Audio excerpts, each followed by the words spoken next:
This is Algebra 2, Lesson 51 on page 221. All right, let's talk about the number system. We have reals.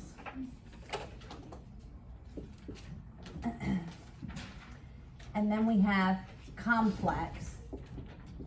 Okay, so I always, in my brain, I'm like, where do I write complex?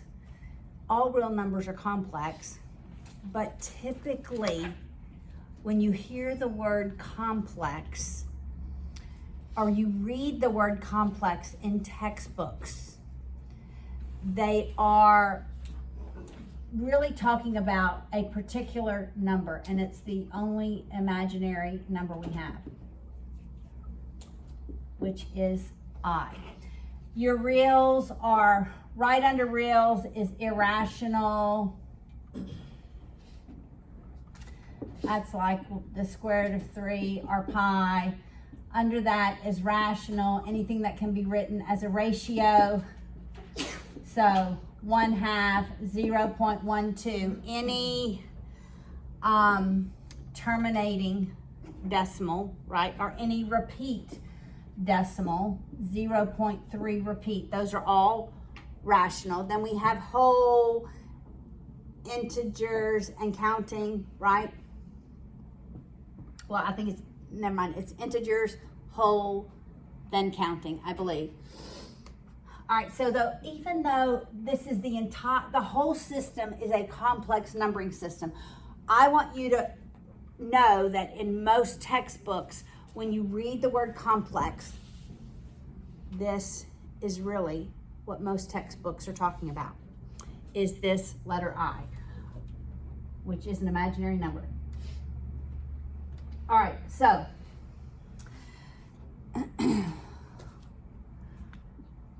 what's the square root of 4? 2. What's that?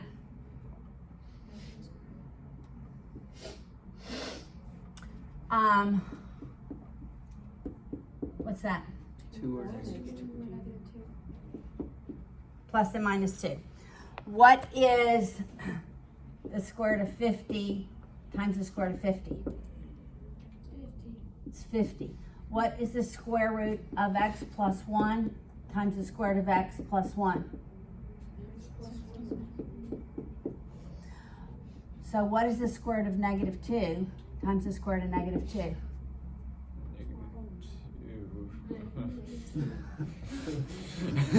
It's whatever's under the radical. Got it? It's whatever is under the radical. However, what if we had that? Can you do that on your calculators?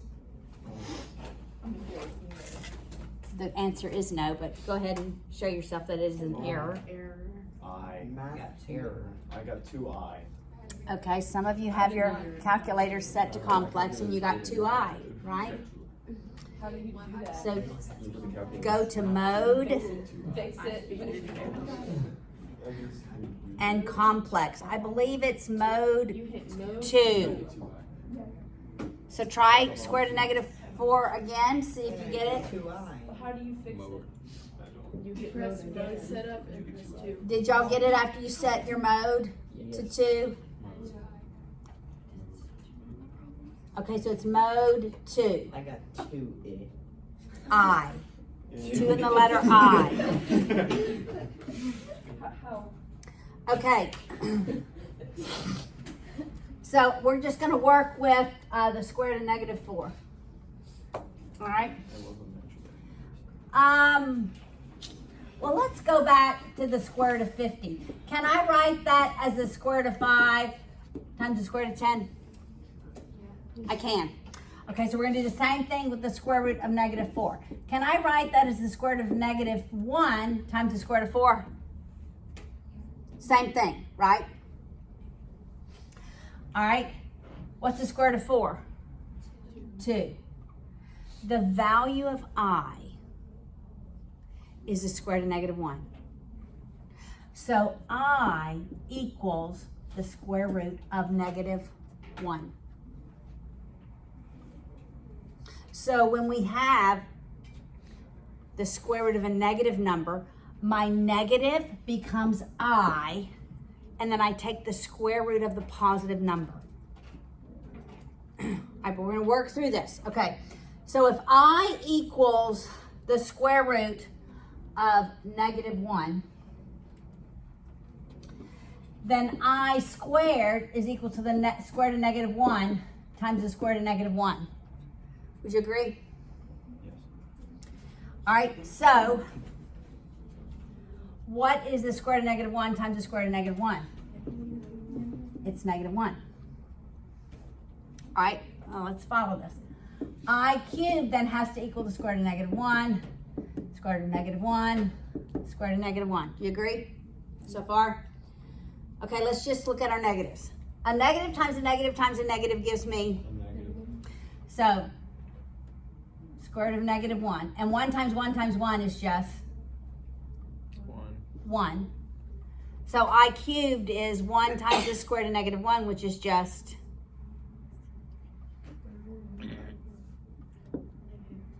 the square root of -1. You agree? 1 times anything is Oh. so. Or really you could say, yeah, there we go. This isn't good. Actually we need a negative. We have 3 negatives, so it's gonna be a negative. Oh, wow. I lost a negative. 3 negatives. Okay, what's the square root of -1 times the square root of -1? Yeah, I lost that negative. You see that? You see it? I left this one here. It's just under. Yeah. You see that? Square root of -1 times the square root of -1 is -1. You see that? So I cubed equals negative square root of -1. I'm doing this for a reason. All right, I to the 4th is the square root of -1, square root of -1, square root of -1, square root of -1. Okay, what's the square root of -1 times the square root of -1? Negative. -1 Negative 1. times -1, which equals 1.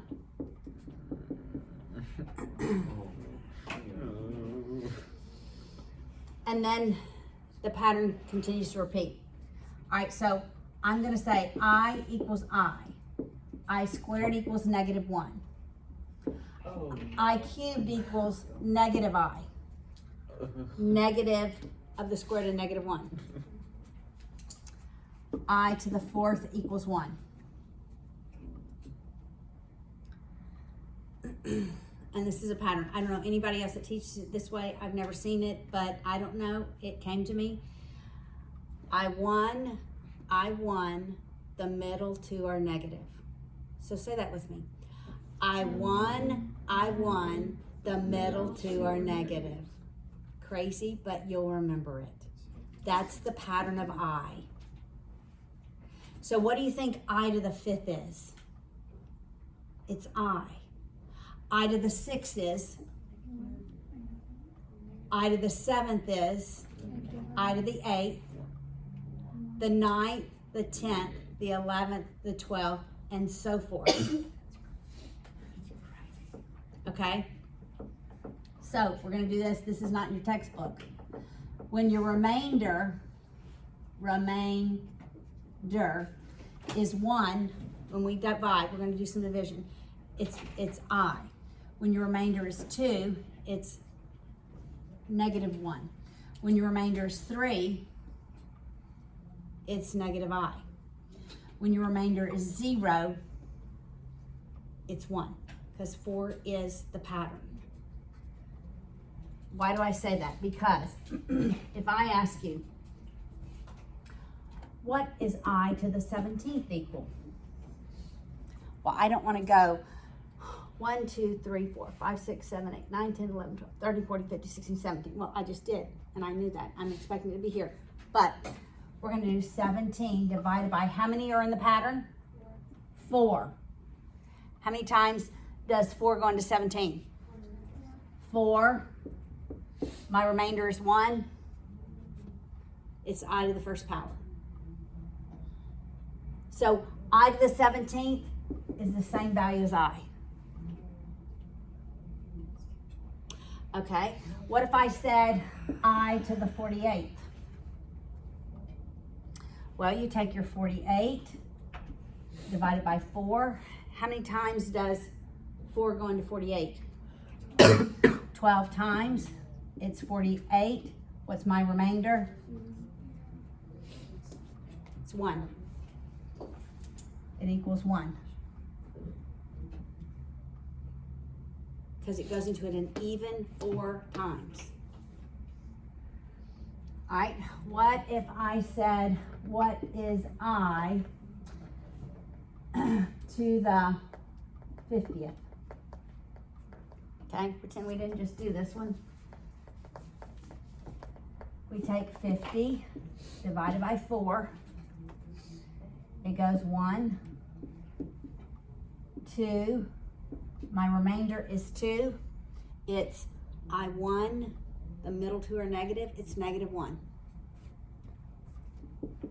You see that? Because my remainder is 2.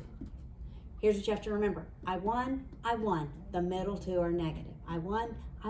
The middle two are negative. Like it's sort of catchy. All right. All right, so we're going to use I. I is not graphed on the XY coordinate plane. However, in pre-calculus,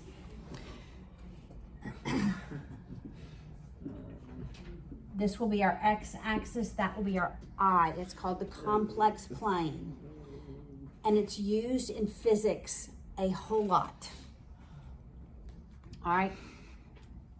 You just have to remember, I1, the middle two are negative, right? I1, the middle two are negative. I didn't want you to say that we were going to ever have to use this again. We are. We are. We will use it again. Okay. So look on the top of page 223. We're going to walk through these examples. Look at A. It's on 51.1. It's the square root of 3 times the square root of 2. What does that equal, students? Square root of 6. Okay, a little more complicated. The square root of 3 times the square root of negative 2. It equals the square root of negative 6. What does that equal? We pull the negative out and it becomes I square root of 6.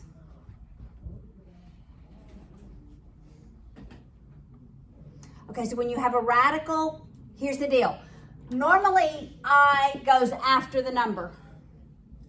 But when you have a radical, I typically goes before for this simple reason.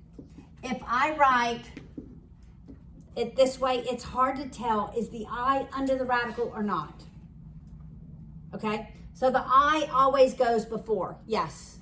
You don't need to simplify the equation. Can you leave the I inside the No. plus the negative? No. Do not leave a negative under a radical. Okay? Now what about if we make both of these negative?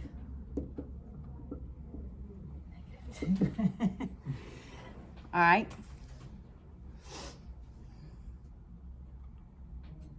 All right, so let's turn this into I. This is what? I square root of 3 times I square root of 2, which equals I squared, square root of 6. What's I squared? Come on, what's the same? It's negative 1. So that's negative square root of 6. Ugh. That's fun. Got it? So when we have two negatives under a radical, we're pulling those negatives out as a negative 1. Got it? All right. Let's look at 51.2. They're just doing what I've already told you. So the square root of negative 13, what is that? Negative 13. What is that? There's square root of 13 in it. That's correct. Square root of 13i. What is the square root of negative 4? 2i. Wait, so how come it's on the... It's not on the inside of the radical, it still is. It's not? I can unsquare 4. That's why. No, I meant it's inside the radical.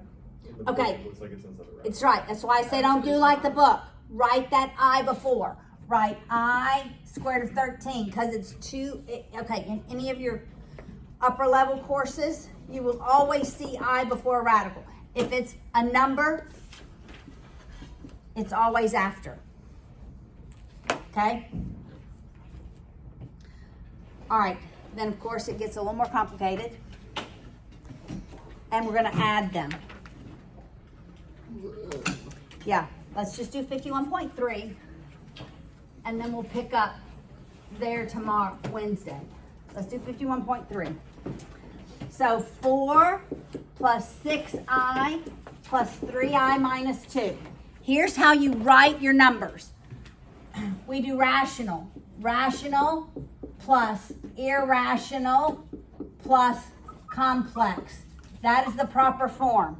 Rational goes first, irrational next, complex last. So we're adding our rationals. 4 minus 2 is 2. Because they're both I, they're like terms, we add 6 and 3. All right, we'll finish lesson 51.